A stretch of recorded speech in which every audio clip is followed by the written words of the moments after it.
નમસ્કાર, આપ જોઈ રહ્યા છો ડે સ્પેશિયલ ને હું છું જય શર્મા. આજે ડે સ્પેશિયલમાં વાત કરવી છે એક ચિંતાજનક આંકડાઓના વધારાની, અને એ આંકડાઓનો વધારો છે વિદ્યાર્થીઓમાં વધતી જતી આત્મઘાત અને આત્મસંખ્યા. કેમ કે છેલ્લા ઘણા સમયથી આપણે જોયું છે કે વિદ્યાર્થીઓ છેલ્લા લગભગ 12 વર્ષનો રેકોર્ડ આપણી સામે આવ્યો છે. એમાં ખાસ કરીને 2022ના આંકડા પણ ખૂબ જ ભયાવહ હતા કે જેમાં વિદ્યાર્થીઓએ આત્મહત્યા કરી છે. અને આત્મહત્યા કેમ કરે છે, શા માટે કરે છે, અને કેમ આ વિદ્યાર્થીઓ આત્મહત્યા સુધીનું છેલ્લું પગલું ભરે છે, અને તેના પાછળના કારણ સૌ કોઈને ખબર છે. કેટલીક માનસિક વિકૃતિઓ છે, કેટલીક માનસિક ચિંતાઓ છે. કેમ કે માનસિક વૃત્તિઓ ક્યારે આવે છે? જ્યારે ક્યાંક તેમનું સિલેક્શન થવાનું હોય છે અને તેના બદલે તે સિલેક્શન નથી થતું તેનું ભારણ હોય છે. સાથે જ વાલીઓનું પણ એટલું જ ભારણ હોય છે કે આટલા ટકા આવવા જોઈએ અને આટલી ફીસ અમે ભરી છે. અને સાથે જ્યારે તેઓ કોઈ પોતાની સ્ટ્રીમ પસંદ કરે છે અને સ્ટ્રીમની અંદર તેમને નિષ્ફળતા મળે છે ત્યારે પણ તેઓ ધીરે ધીરે માનસિક દબાણની અંદર આવી જતા હોય છે.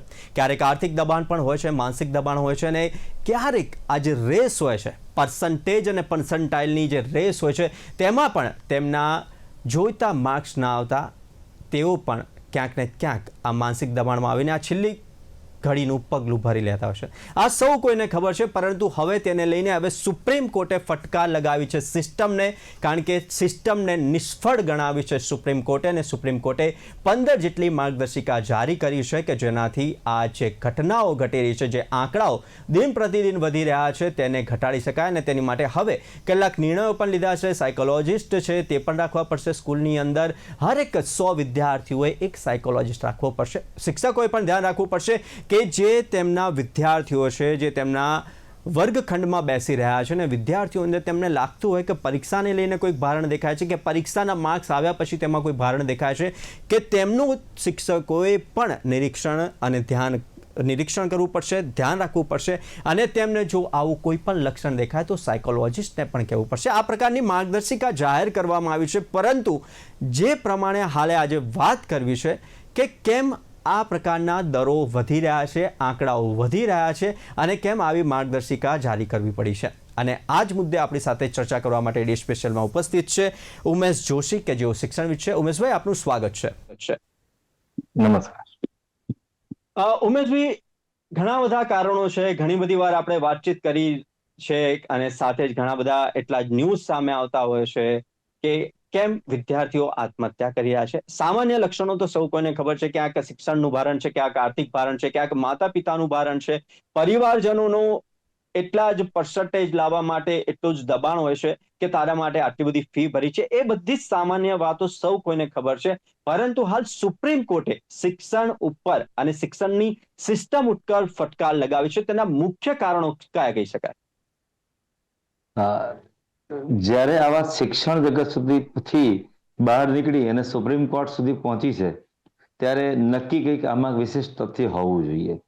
અને એમણે જ્યારે સિસ્ટમ પર સીધો જ ભાર મૂક્યો છે એટલે એમાં કોઈ મિનમેક નથી કે સિસ્ટમમાં ખામી છે. સુપ્રીમ કોર્ટ પણ સ્વીકારે છે કે સિસ્ટમમાં એવી ખામી છે જેને કારણે બાળકો આ તરફ પ્રેરાય છે.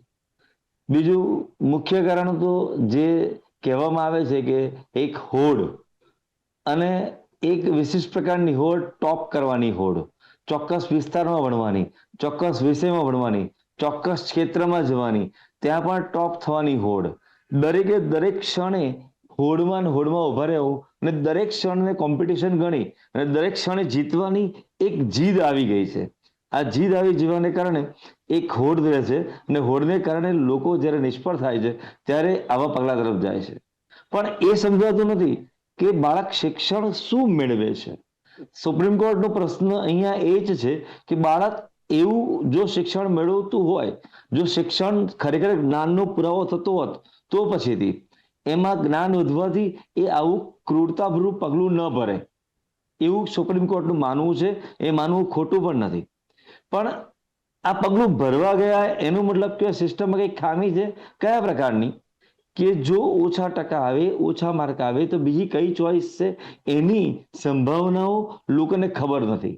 લોકો મેડિકલનો વિચાર કરે, કોઈ વિદ્યાર્થી સાયન્સ લે છે એટલે સમાજના બધા જ વ્યક્તિઓને એમ જ કહે છે ડોક્ટર બનવાનું ને તારે તો, એટલે પેલો છોકરો ડોક્ટરના ટેન્શનમાં જાય. પણ પેલાએ કદાચ બીએસસી કરવા માટે પણ સાયન્સ લીધું હોય, જો છોકરો મેડિકલ એન્જિનિયરિંગમાં જાય તો આપણે કીધું એન્જિનિયર થવાનો ને, પણ એ સ્કિલ ડેવલપમેન્ટ માટે પણ કામ કરવાની કોશિશ કરતો હોય એને.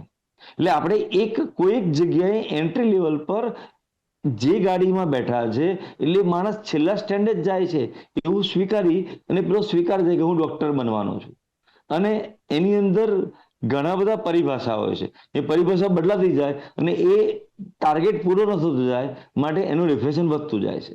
બીજું, બાળકની માગણી, વિદ્યાર્થીની માગણી, અને કોઈ પણ જગ્યાએ એડમિશનની પરિભાષા ટકા પર આધારિત હોય. 1% કારણે વિસ્તાર બદલી જાય, જિલ્લો બદલાઈ જાય, રાજ્ય બદલાઈ જાય, જેને કારણે આર્થિક અને સામાજિક ભારણ વધે છે. આ બધા જ ટેન્શન એક સાથે આવવાને કારણે ક્યારેક બાળક અવિચારું પગલું તરફ ધસી જાય છે, અને કારણ કે તેની વચ્ચે રહેલા બધા જ વ્યક્તિઓ એને સંકલિત કરવામાં નિષ્ફળ નીવડ્યા છે એવું કોર્ટનું કહેવું છે. ઉમેશભાઈ, જે રીતના આપણે આખી જ વાત સૌ કોઈએ સમજી શકે એવી રીતના સમજાવી, પરંતુ જ્યારે આના એક સ્ટેપ આગળ જઈએ કે જ્યારે વિદ્યાર્થી હશે તેને એક ટાર્ગેટ હોય, એનો પોતાનો ટાર્ગેટ હોય કે માતા પિતાનો ટાર્ગેટ હોય કે હરેક વિદ્યાર્થીનો ટાર્ગેટ હોય કે હું કોઈક સારી જગ્યાએ પોસ્ટ ઉપર એટલું રેન્કિંગ હાંસલ કરું, એ સૌ કોઈનો એક ગોલ હોય છે, પરંતુ સૌ કોઈ એ ગોલ ઉપર એક નંબર ઉપર પહોંચી નથી શકતા. પરંતુ જ્યારે આ બધી ઘટનાઓ ઘટે છે એક બાદ એક, તેનો જિલ્લો જે રીતે આપણે કીધું કે 1% માટે વિદ્યાર્થીઓ ક્યાં ને ક્યાં જાય છે, કે ગુજરાતમાં એડમિશન નથી મળતું તો બહાર ક્યાંક જવું પડે છે. રાજસ્થાન, કોટાની તો આપણે વાત કરવી છે થોડી વારમાં. કોટાની અંદર સૌથી વધારે આવી રીતના આત્મહત્યાના કિસ્સાઓ સામે આવી રહ્યા છે. પરંતુ હવે આપણા ત્યાં આજથી લગભગ 2 કે 3 દિવસ પહેલાનો જ એક વિદ્યાર્થીનો એક વિડીયો વાયરલ થયો હતો કે જે કૂદીને તેને આત્મહત્યા કરી. એટલે કે શું શિક્ષણ એવી રીતના આપવું જોઈએ કે જે ભારણ ના બને? ક્યાંક તેમાં સિસ્ટમ ફેલ હોય તેવું નથી લાગી રહ્યું? હા, 100% કહી શકાય કે જ્યારે આટલી બધી પરાકાષ્ઠાએ જતી હોય ત્યારે ફેલ ન કહેવાય, પરંતુ ક્યાંક કચાશ રહી ગઈ કહેવાય. ફેલ હોત તો ઘણા બધા ડોક્ટરો સારા આપણને મળ્યા છે ન મળત, ઘણા એન્જિનિયરો છે મળ્યા છે ન મળત, પરંતુ જે 10-15% જે નિષ્ફળ જાય છે અને આવા પગલાં ભરે છે, જેને કારણે કોર્ટે આવું ડિસિઝન લીધું છે. કોર્ટનું કહેવું એવું છે કે કોઈ આવી રીતે દુષ્પ્રચાર રીતે આપઘાત ના કરવો જોઈએ. સિસ્ટમ ફેલ કહેવા કરતા ઘણી બધી કચાશ છે, જેમ રોડ સારા છે પરંતુ અંદર ગાબડા છે, એ ગાબડા પડ્યા છે, અને એ ગાબડાને કારણે કે આવા બાળકો આવા પગલાં લે છે. જેમ કહેવાય કે કોઈ એક ફિલ્ડની અંદર કોઈ એક બાળક પ્રગતિ કરવાની શરૂઆત કરે, એ ચોઈસ એણે કરી, ટૂંકા ગાળા પછી એને ચોઈસ થોડીક ચેન્જ આવે અને એને કારણે દ્વિધા આવે, હું એના કરતાં પેલામાં ગયો હોત તો સારું હોત. પરંતુ એ વખતે એને કોઈ શિક્ષક, કોઈ વ્યક્તિ, કોઈ કુટુંબની વ્યક્તિ, કોઈ સામાજિક સંસ્થા એને મળવી જોઈએ અને એને કહેવું જોઈએ કે તે જે ડિસિઝન લીધું છે એ પરફેક્ટ છે અને હવે તો સાચું બનવાની કોશિશ કર. હવે ડિસિઝન બદલી, યુટર્ન મારી, નવેસરથી પહેલો એકડો લખીશ તો વળી પાછા 3 થી 4 વર્ષ બગડશે પાછા. પરંતુ આપણને ત્યાંથી મૂળ વિકલ્પમાંથી બહાર નીકળવા કરતા બીજા વિકલ્પો વધારે બતાડે છે. અને એટલે કે જે સલાહ, ઉમેશભાઈ, હા, ઉમેશભાઈ આપને અટકાવવા માંગુ છું. જે રીતના આપ જે કહી રહ્યા છો, તો ક્યાંક ગાઈડલાઈનનો અભાવ હજુ પણ જોવા મળી રહ્યો છે પરિવારોમાં, પરિવારજનોમાં, માતા પિતામાં, અને સાથે જ બાળકોની અંદર. કાં તો પછી બાળકોને એવું છે કે મારા ફ્રેન્ડે આ લીધું છે કે મારા ગ્રુપની અંદર લોકો આમાં જઈ રહ્યા છે, જ્યારે માતા પિતાને એવું છે કે હું મારો છોકરો એન્જિનિયર, ડોક્ટર કે કોઈક સારા પોસ્ટ ઉપર બનશે તો તેની અંદર જ થોડુંક આર્થિક રીતના તે પગભર થઈ શકશે અને તેનું દબાણ પણ હોઈ શકે. શું કહેવું? ના, 100% દરેક વિદ્યાર્થી એમ કે મારા મિત્રે આ કોર્સ લીધેલું એમાં જવું. બીજું, કુટુંબમાં પણ આવી ચર્ચા થતી હોય છે. પેલાનો છોકરો મેડિકલમાં ગયો, પેલાનો છોકરો એન્જિનિયરિંગમાં ગયો, તું આટલું તો કેમ ના કરી શકે? પેલાએ આટલું કર્યું, તું આમ કેમ ના કરી શકે? આ મુદ્દો બહુ જ છે. બીજું, બાળકના માતા પિતા કેટલીક સફળતા ચૂકી ગયા હોય છે. બીજું, જી. અને સફળતા કેવું એની વ્યાખ્યા કોઈને ખબર જ નથી. કેટલાક એવું વિચારે છે કે મને આ સગવડ મળી હોત તો હું આ કરત. જેમ આપણે સિમ્પલ કહીએ છીએ કે અત્યારે અલ્ટ્રા મોડર્ન સ્કૂલો બનવાની વાતચીતની અંદર વાત કરીએ તો જો અબ્દુલ કલામને અત્યારના જેવી સ્કૂલો મળી હોત તો એ સારી કંપનીના સીઈઓ બની શક્યા હોત, પરંતુ એ આપણને સાયન્ટિસ્ટ તરીકે ના મળત. એટલે બધી જ પ્રકારની સગવડની અંદર ભણેલું બાળક કેવું હોય, નાની મોટી અગવડમાં કેવું ભણેલું હોય. એટલે જ્યારે આપણે સગવડ આપીએ છીએ બાળકને ત્યારે એવું કહે છે આ સગવડ છે, પરંતુ ત્યારે બાળક બીજાને મળતી વધુ પડતી સગવડ ની અદેખાઈ આવે છે.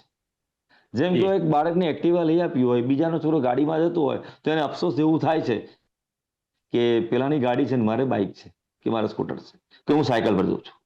જ્યારે આ સમન્વય કરવા જાય છે ને ત્યારે પણ એજ્યુકેશનની અંદર આર્થિક ભારણનો બોજો પણ વધતો જાય છે, માટે એ પણ સૌને જોવામાં આવે છે.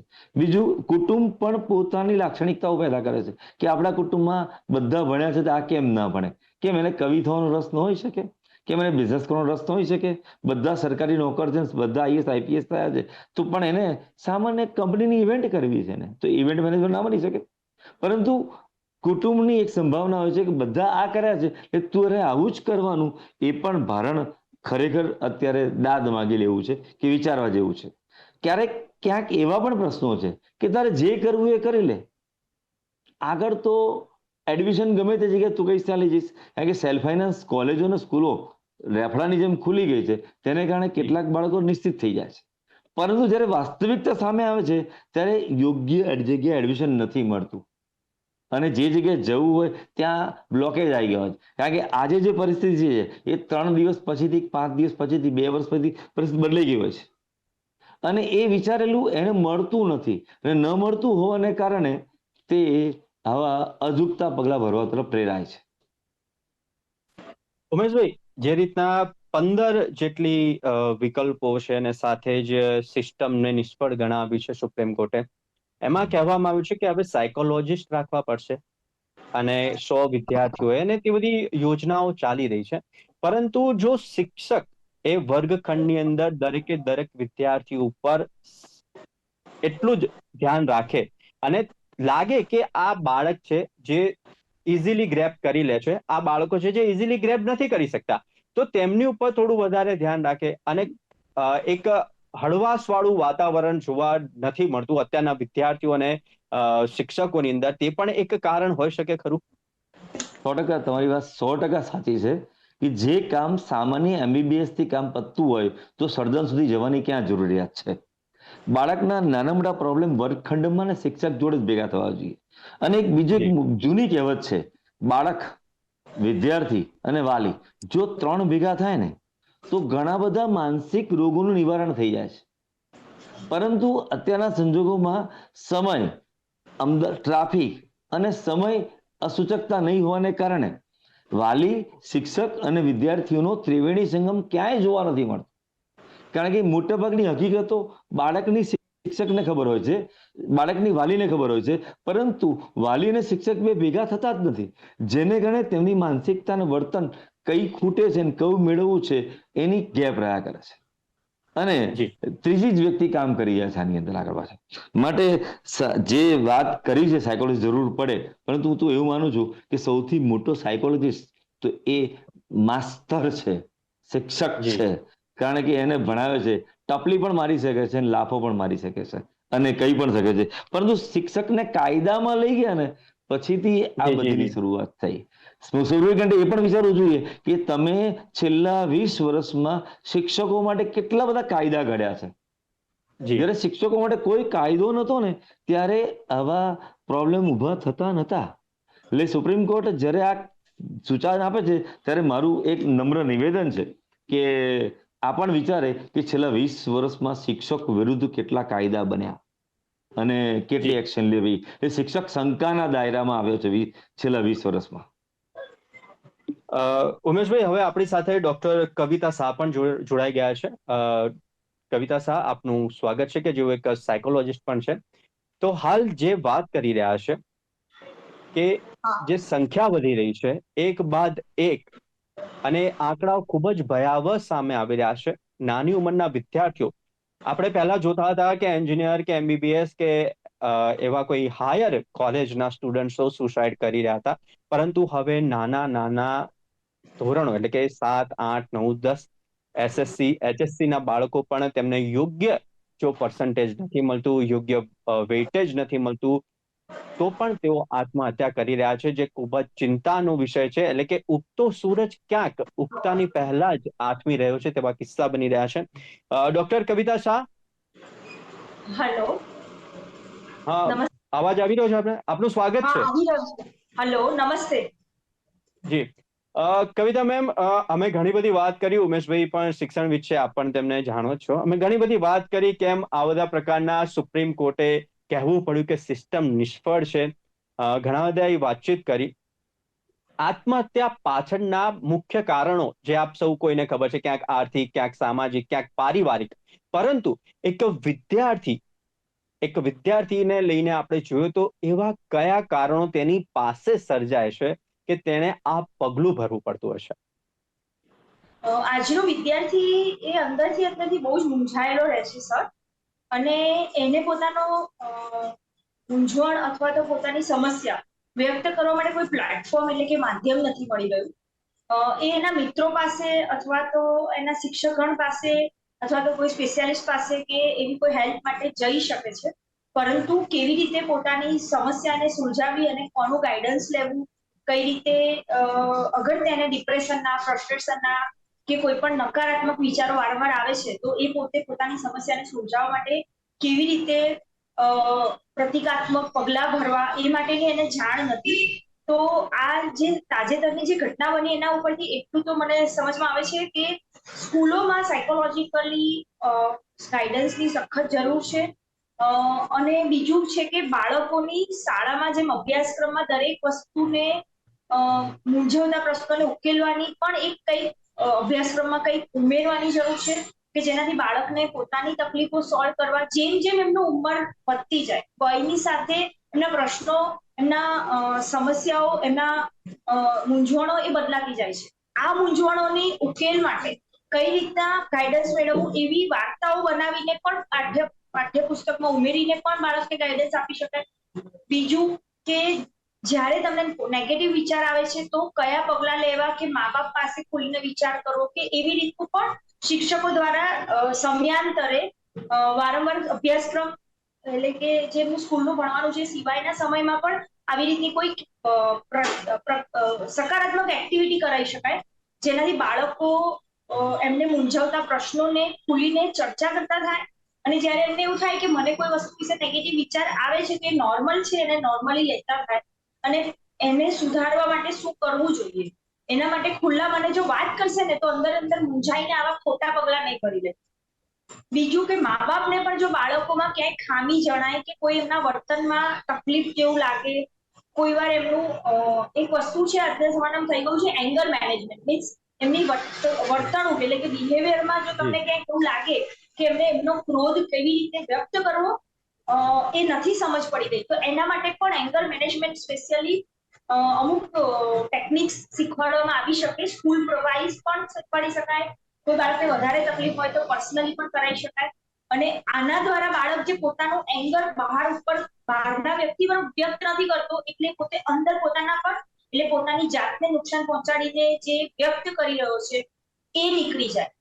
જો સ્ટ્રેસ એવું નથી કે આજે જ વર્ષોથી હતો, કોઈને અલગ પ્રોબ્લેમ હતા, કોઈને અલગ, પણ એ પ્રોબ્લેમ જોડે ડીલ કેવી રીતે કરવી એ વખતે મગજમાં સખત ગુસ્સો આવી જાય, હું કંઈક કરી લઉં તો એ સમયે શું કરવું, આ બધી વસ્તુની સમજણ આપવી સખત જરૂરી બની ગઈ છે.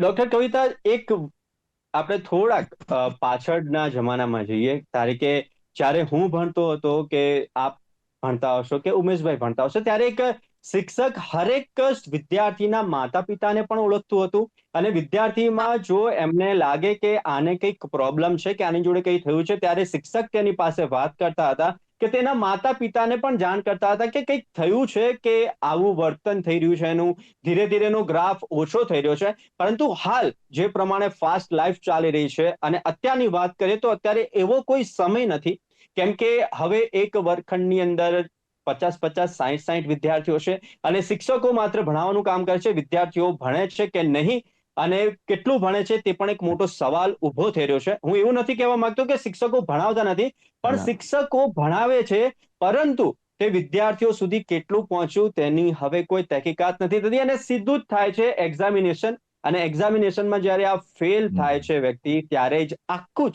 જે સ્ટ્રેસ લેવલ છે ત્યારે નેક્સ્ટ લેવલ ઉપર પહોંચી જતું હોય એવું નથી લાગતું આપને, કવિતા મેમ? હા, અત્યારના સમયમાં વિદ્યાર્થીઓએ જ્ઞાન કેટલું મેળવ્યું અને એ જ્ઞાનને કેટલું ઉપયોગમાં લેવા માટે અથવા તો શિક્ષણ મેળવવાના દ્રષ્ટિકોણથી એને કેટલી સમજ પડી, એના ચકાસવાના માપદંડ એટલે કે સ્કેલ્સ બદલવાની જરૂર છે. આપણે એમને વન ટાઈપ ઓફ એવું કહી શકાય કે વાતચીત દ્વારા અથવા તો ડિબેટ્સ કહી શકાય, એના દ્વારા પણ બાળકને શું સમજ્યો છે, શું આવડે છે, શું સમજ નથી પડી, એ બધી વસ્તુ વિશે ચર્ચા વિચારણા દ્વારા બાળકને જ્ઞાન અને જ્ઞાનના મેળવવા માટેની ઉત્સુકતા આ વધારવા માટેના બી પ્રયત્નો કરી શકાય. પણ આની સામે જે તમે કીધું કે જેમ આપણે નાના હતા ત્યારે પણ ને અત્યારે પણ 50 થી 60 વિદ્યાર્થીઓનો એક ક્લાસ હોય છે, જેમાં વિષય વાઇઝ શિક્ષકો તો હોય છે, પણ સામે સાયકોલોજીસ્ટ કે જે ખરેખર આજના જમાનામાં સખત એની જરૂરિયાત છે, કે સ્કૂલ વાઇઝ મીન્સ સમજો કે એક સ્કૂલમાં એક ક્લાસમાં 50 થી 60 વિદ્યાર્થીઓ છે, એની સામે એવા 25 ક્લાસની સામે માત્ર 1 કે 2 કે 3 સાયકોલોજીસ્ટ મૂકવામાં આવે છે, જે ખરેખર પૂરતા નથી. બીજું, સ્કૂલ તરફથી જે થઈ રહ્યું છે, મેં પોતે અનુભવ કરેલો છે કે સાયકોલોજીસ્ટની નિમણૂક તો થાય છે, પણ સાયકોલોજીસ્ટને સર આ વસ્તુ ધ્યાનમાં દોરવા જેવી છે. સીબીએસઈ એ કમ્પલસરી કર્યું છે કે દરેક સ્કૂલમાં સાયકોલોજીસ્ટ રાખો, પરંતુ સ્કૂલ વાળા તરફથી એ સાયકોલોજીસ્ટની નિમણૂક કર્યા પછી સાયકોલોજીસ્ટ પાસે એમના જે કામ છે એ કરાવવાના બદલે સ્કૂલના અન્ય કામોમાં એમને લગાડી દેવામાં આવે છે. એટલે સાયકોલોજીસ્ટ સાથે સ્પેશિયલ સેશન્સ નથી થઈ રહ્યા, અને એ વસ્તુમાં કેવું છે કે દરેક માતા પિતાને આ વસ્તુ પ્રત્યે અવેર નથી, એટલે એમને ખ્યાલ જ નથી કે સ્કૂલમાં આ રીતના છે. દરેક સ્કૂલમાં અત્યારે સાયકોલોજીસ્ટ સગવડ આપેલી છે સરકારે એના માટે સ્પેશિયલી ગ્રાન્ટ બી આપેલી છે, અને સીબીએસઈ કમ્પલસરી છે.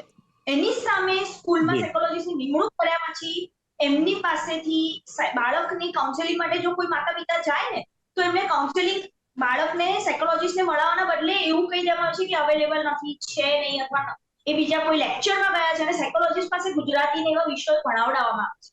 આ રિયાલિટી થઈ ગઈ છે. એટલે આ બહુ ખોટું થઈ રહ્યું છે, અને એની પણ ચકાસણી થવી જોઈએ.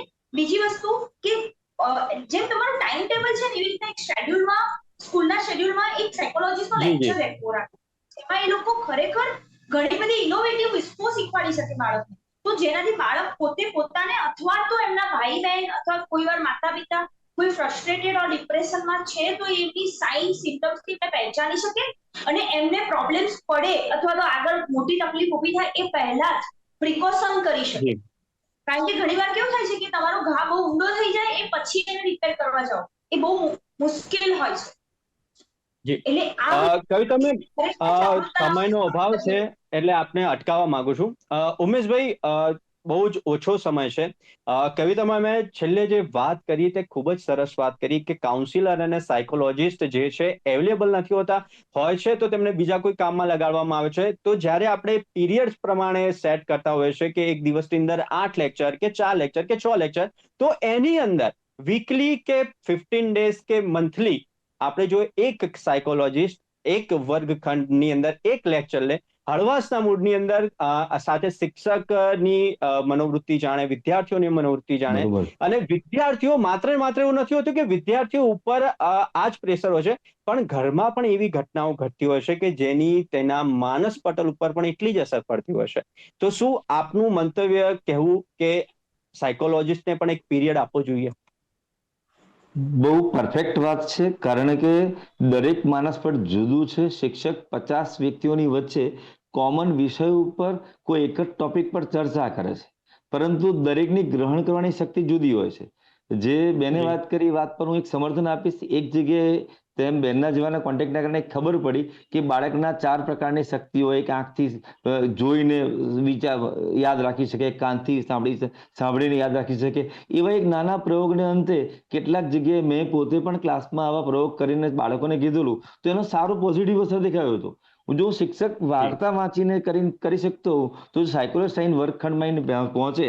પણ એક પ્રશ્ન જે બેને કીધો કે એપોઇન્ટમેન્ટ થાય છે બીજું કામ આપવામાં આવે છે, ત્યારે શંકા જાય છે. બીજું, વાલીઓ માટે અને વિદ્યાર્થીઓ માટે બહુ જ મોટી અવેરનેસની જરૂર છે કે બાળકમાં ખામી સર્જાય તો એને માનસિક રોગી ન સમજે. મનમાં ઉદ્ભવેલી એક દ્વિધા છે. અત્યારે કોઈને હું ધારો કે કોઈ મળખ્યું અને મને બેનનો કોન્ટેક્ટ થયો, હું કહું ડોક્ટર કવિતા બેન જોડે જાઓ, એટલે પેલા વાલી વિચારે કે મારો છોકરો ગાંડો ઓછો છે. હજુ પણ સમાજમાં માનસિક સાયકોલોજીસ્ટ જોડે જવાનો ભ્રમ છે કે અમારા છોકરા ગાડા નથી.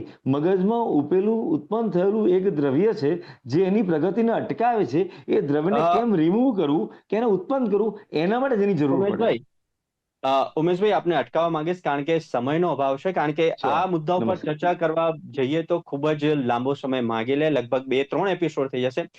કવિતાબેને પણ સરસ વાત કરી કે જે પ્રમાણે સાયકોલોજીસ્ટની નિમણૂક થવી જોઈએ અને જે પ્રમાણે સાયકોલોજીસ્ટનું સ્કૂલની અંદર કામ હોય છે, પરંતુ સ્કૂલ દ્વારા તેમને અલગ કામ આપવામાં આવે છે. ઉમેશભાઈએ પણ એક ખૂબ જ સરસ વાત કરી કે વિદ્યાર્થીઓ સાથે તેમના વાલીઓ અને શિક્ષણ જે ત્રિવેણી સંગમ થવો જોઈએ, હવે તે ત્રિવેણી સંગમ થતો નથી. તેના કારણે પણ આ પ્રકારની ઘટનાઓ દિન પ્રતિદિન વધી રહી છે. ઉમેશભાઈ અને ડોક્ટર કવિતાબેન અમારી સાથે જોડાયા તે બદલ ખૂબ ખૂબ આભાર.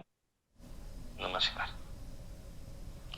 તો જે પ્રમાણે હાલ આપણે ચર્ચા કરી, શિક્ષણવિદ અને સાયકોલોજીસ્ટ આપણી સાથે જોડાયા, તેમણે પણ કહ્યું કે સાયકોલોજીસ્ટની એટલી જ જરૂર હાલ શાળાઓમાં થઈ ગઈ છે, કેમ કે હવે અલગ અલગ પ્રકારના ભારણો વિદ્યાર્થીઓ ઉપર આવી રહ્યા છે.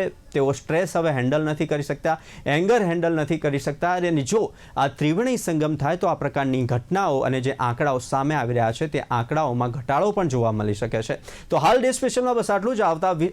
આવતા દિવસે ફરી એક નવા વિષય સાથે ફરી મળીશું. ત્યાં સુધી મને આપશો રજા. નમસ્કાર.